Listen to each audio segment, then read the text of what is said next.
Bienvenidos a Odisea. Estamos en una etapa, en un ciclo, no sabemos qué duración tendrá, de polarización en distintas sociedades, sobre todo de Occidente.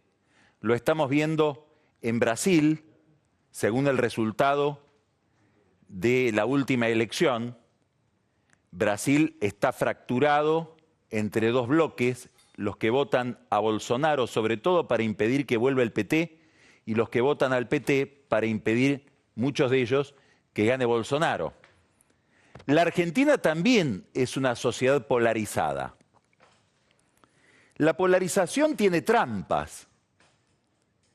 Es, en alguna medida, ilusoria. Es una falsificación. ¿Por qué? Primero porque simplifica los problemas. Simplifica la complejidad de determinadas circunstancias. Es una simplificación pensar todo el problema está en el kirchnerismo, en que existió el kirchnerismo en la etapa kirchnerista. Del mismo modo que es una simplificación pensar todo el problema está en Macri, en el gobierno, en este estilo de administración del poder y de gestión de los asuntos públicos. Nunca las realidades, sobre todo cuando son problemáticas, cuando son críticas, se resuelven o se explican por un solo factor. Pero hay otra dimensión de la falsificación que se esconde detrás de toda oposición automática, de todo emblocamiento, blanco o negro, que es que esas contradicciones, así simplificadas, ocultan también las contradicciones que hay en el propio grupo. Bueno, cuando esas polarizaciones decantan o aflojan o dejan de tener la tensión original, reaparecen habitualmente las contradicciones que cada bando, que cada facción tiene dentro de sí misma. Probablemente esto es lo que esté pasando hoy en Cambiemos, del mismo modo que cuando el kirchnerismo dejó el poder, reaparecieron las contradicciones propias del peronismo, que también están a la vista. Ese descongelamiento del peronismo, que es posterior al 10 de diciembre del 2015, cuando Cristina deja el poder, y el descongelamiento de Cambiemos, que se inicia después de que Macri vence a Cristina, nos muestra hoy una política en la Argentina en todas las dimensiones muy fragmentada, muy fraccionada. Es muy difícil encontrar una masa de poder con suficiente consistencia como para decir esta es la dirección del barco. En el centro de este problema, si miramos a Cambiemos, está Elisa Carrió, que ha hecho este fin de semana declaraciones muy contundentes, muy graves. Daría la impresión de que a Carrió no se la toma del todo en serio, sobre todo en el propio gobierno, porque si tomáramos al pie de la letra las cosas que ella ha dicho, estaríamos ante una crisis política de primera magnitud. No solo las que dijo, las que está haciendo Carrió. ¿Por qué? Tratemos de desautomatizarnos. Miremoslo con cierta ingenuidad, como si lo miráramos por primera vez el fenómeno. Carrió acaba de proponer el juicio político para el ministro de Justicia de su propio gobierno. No estoy hablando del ministro de Transportes, no estoy hablando del ministro de Relaciones Exteriores, estoy hablando del ministro de Justicia. El problema de la justicia es un problema central de la Argentina de hoy. Es un mandato resolver ese problema para Macri. No hay que olvidarse de que Macri llega al poder por un estallido moral de la provincia de Buenos Aires que decide votar en contra de Aníbal Fernández porque identifica, con justicia o sin ella, en Aníbal Fernández las peores lacras de la década anterior. Quiere decir que sin ese llamado de atención que determina el triunfo de Vidal, probablemente Macri hoy no sería presidente. Estamos hablando entonces de que Carrió, al iniciarle un juicio político o un pedido de juicio político a el ministro Germán Garabano, está pegando en el centro del mandato que tiene Cambiemos y que ella representa, porque en buena medida Macri ha tercerizado en Carrió, como si fuera una especie de disco rígido externo, toda su política institucional. Es muy difícil encontrar un diseño claro en la política institucional de Macri, sobre todo en relación con la justicia, y por lo tanto, dada esa carencia, que no solo es reprochable a Macri, es reprochable también al radicalismo, que en esa materia tendría que tener o tiene una larga tradición, se potencia mucho más por esa deficiencia la voz de Carrió.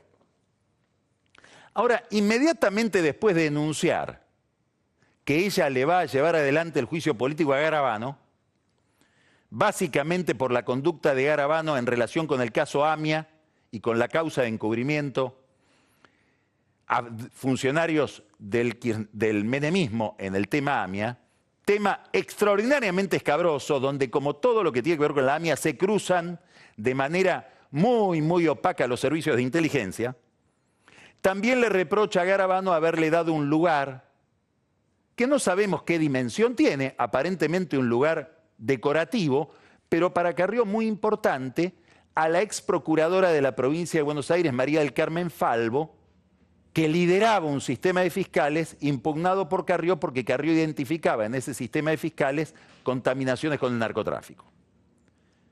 Ahora, una vez que formula este juicio político, dice, pero tampoco me interesa Garabano porque, dicho de otra manera, ella dice, Garabano no tiene ninguna importancia. Garabano está pintado. Fue puesto por Macri para que la justicia pueda ser manejado por otros actores. Y menciona a Pepín Rodríguez Simón, que es amigo de Carrió, pero sobre todo a Daniel Angelici, que es presidente de Boca Juniors, heredero de Macri en Boca, un operador principal de la justicia, a pesar de que él lo niega, ya nos vamos a referir a qué indicios últimos hay de esa hiperactividad de Angelici en la justicia, pero además identificado con una actividad que no es la actividad más transparente para alguien que encarnaría un proyecto institucional respecto de una justicia muy cuestionada. Angelici se dedica a la administración o explotación de bingos, sobre todo en el conurbano bonaerense. Muy bien. Entre las cosas que dice Carrió está que Macri no ha decidido si opta por Angelici y un manejo opaco y, si se quiere, faccioso de la justicia federal, o por ella, que propone una regeneración republicana. Pero después dice cosas más graves del presidente. No solo dice que hay esta opción no resuelta y que tiene que resolverla, le exige que la resuelva, sino que dice que hay negocios en relación con el fútbol, con la mafia del fútbol encarnada por ella en Angelici y la energía, signo de interrogación. Hay amigos de Carrió que dicen que se está refiriendo a los negocios con Qatar, que es un sponsor de Boca Juniors y que está haciendo un desembarco en la Argentina, el gobierno de Qatar. De hecho, el presidente acaba de recibir al emir de Qatar hace apenas 15 días. Dice algo más, dice que Angelici es el que maneja la representación del Poder Ejecutivo en el Consejo de la Magistratura a través de Juan Bautista Maíquez, cosa que es un secreto a voces, todo el mundo lo sabe. No dice, pero es cierto, que Angelici está hiperactivo en los últimos meses en intervenir, diagramar, promover las listas que están compitiendo en los distintos sectores, sobre todo el de abogados, para la representación de esos sectores en el Consejo de la Magistratura. Quiere decir que Angelici no está pensando en controlar determinados jueces por su influencia sobre algunos jueces, sobre todo sobre el juez Lijo, sino que está pensando en controlar la incubadora de jueces, que es el Consejo de la Magistratura, donde se generan los jueces o donde se los remueve. No solamente por su influencia muy exitosa en las elecciones de abogados que se produjeron la semana pasada, tanto en la capital como en el interior, en el interior había representantes de él en las listas, también abogados ligados a los bingos, sino también por la gravitación que tendría hoy Angelici sobre el representante del sector académico, el rector Diego Molea de la Universidad de Lomas de Zamora. Dice más Carrió, dice que la AFI, los servicios de inteligencia de Macri, conducidos por Gustavo Arribas y por Silvia Magdalani, intervienen también en la justicia persiguiendo a fiscales. Seguramente Carrió se refiere a algo de lo que hablamos en Odisea, que es la persecución que ha habido sobre el fiscal Federico Delgado y también sobre el fiscal de la Fiscalía de Investigaciones Administrativas o de la Procuración de Investigaciones Administrativas, Sergio Rodríguez, por haberse metido justamente con temas ligados a los servicios de inteligencia y a Gustavo Arribas. Esto lo está diciendo una de las fundadoras de Cambiemos, e insisto, no alguien marginal a esta agenda, sino quien encarna aparentemente esta agenda de regeneración institucional que pretende ofrecerle de nuevo a la sociedad Cambiemos en las próximas elecciones. Claro, hay una pelea de fondo de Carrió que pasó como de costado en estas declaraciones y tiene que ver con la cúspide del Poder Judicial y su conflicto con Ricardo Lorenzetti. Esa disputa se está librando dentro de la Corte, tiene que ver con el reemplazo de Lorenzetti por Carlos Rosenkrantz y probablemente dé más que hablar si es verdad que mañana, como indican varias versiones, Mauricio Macri va a recibir, no está muy claro si en el almuerzo o en la comida de la noche, a Ricardo Lorenzetti en algo así como una especie de despedida, justamente porque Lorenzetti dejó la presidencia de la Corte. Si esta reunión de Macri con Lorenzetti verdaderamente se realiza o no se desmonta justamente porque la estamos comentando en este momento, seguramente Carrió va a tener más cosas que decir.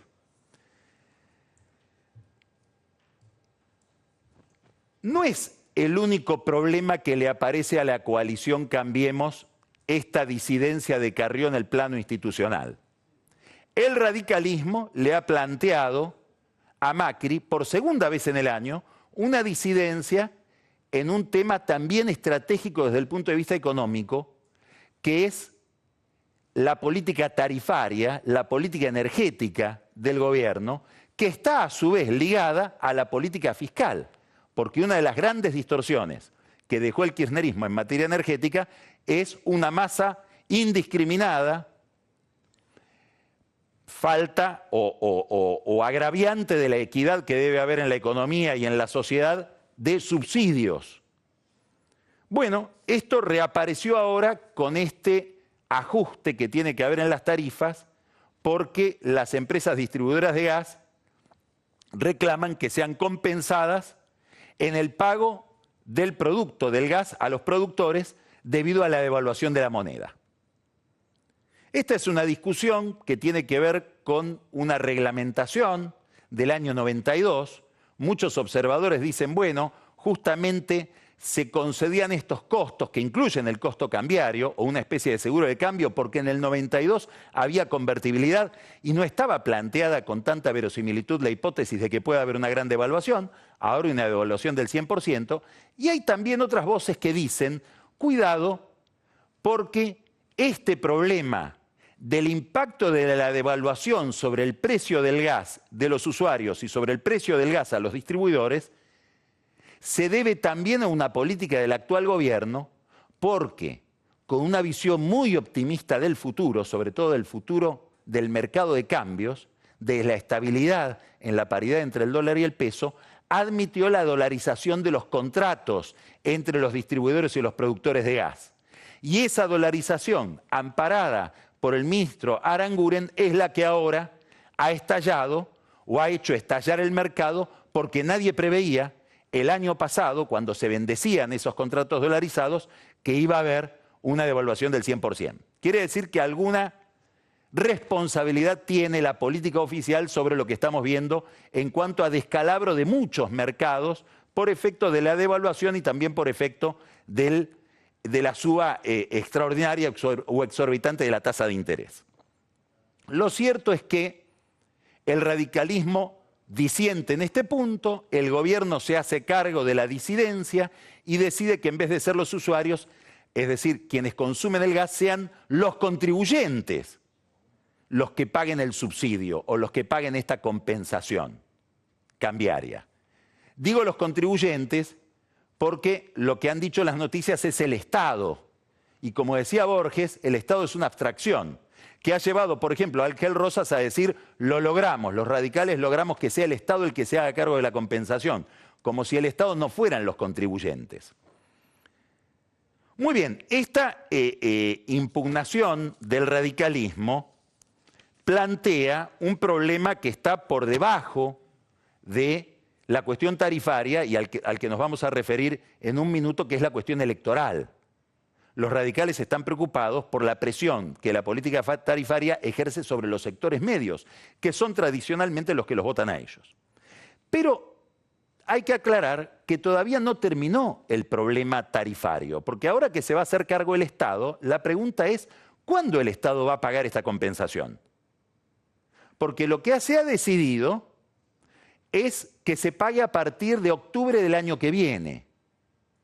Quiere decir que en el presupuesto del año que viene va a estar esta cuestión o no. O se le va a dar un bono a las empresas a partir del 2020.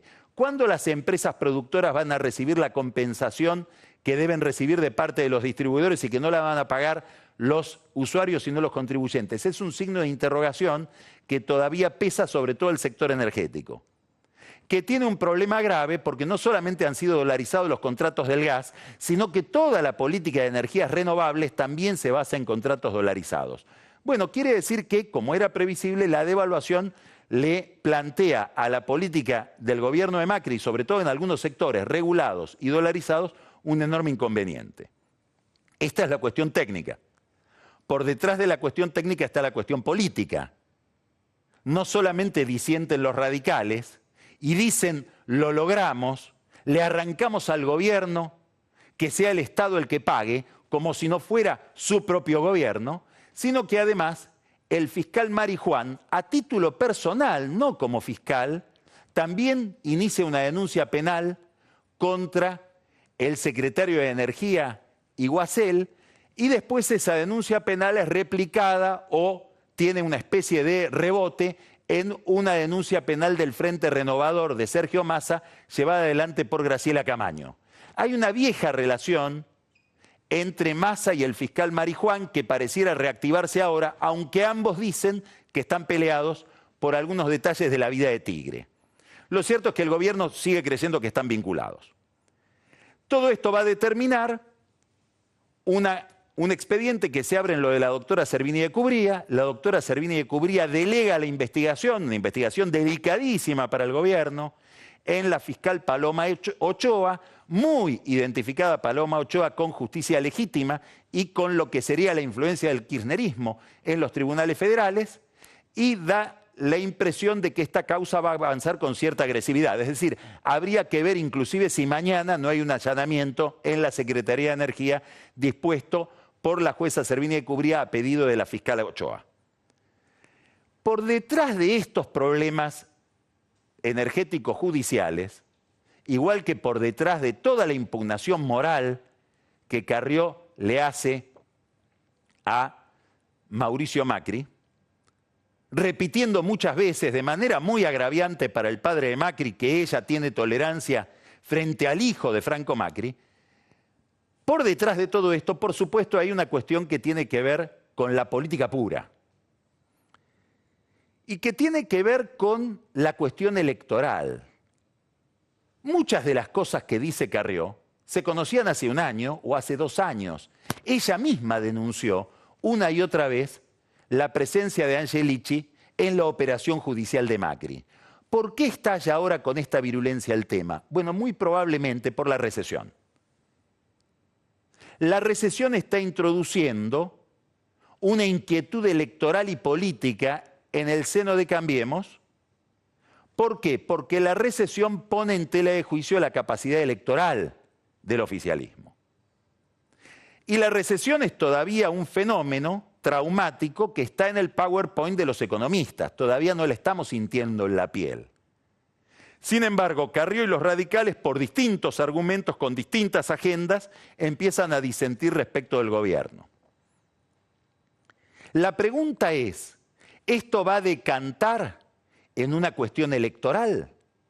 Dicho de otra manera, ¿va Carrió a encarnar una candidatura propia el año que viene? Porque ella dijo, en sus declaraciones anteriores de la semana pasada, antes de estas últimas del fin de semana, yo perdí la confianza en Macri, pero no abandono Cambiemos. Matemáticamente, si uno perdió la confianza en Macri y no abandona Cambiemos, lo que hay que pensar es que el candidato de esa persona que dice ella ya no es Macri, pero es alguien distinto dentro de Cambiemos. No sabemos si Carrió es candidata de Carrió o si va a encarnar otra candidatura. Habría que subrayar los elogios tan enfáticos de Carrió hacia María Eugenia Vidal, que introducen también una cuña entre Macri y Vidal. Carrió había hecho declaraciones delante de Jorge Eliotti, periodista del diario La Nación, en el mes de diciembre del año pasado. Y dijo, si para diciembre del año que viene Macri no resuelve, si Angelici o yo dejo Cambiemos. Ahora corrió el arco y dijo que este ultimátum lo plantea para dentro de 6 meses. Exactamente el momento en que hay que escribir candidaturas. Quiere decir que debajo de una discusión moral cobija una discusión política y electoral.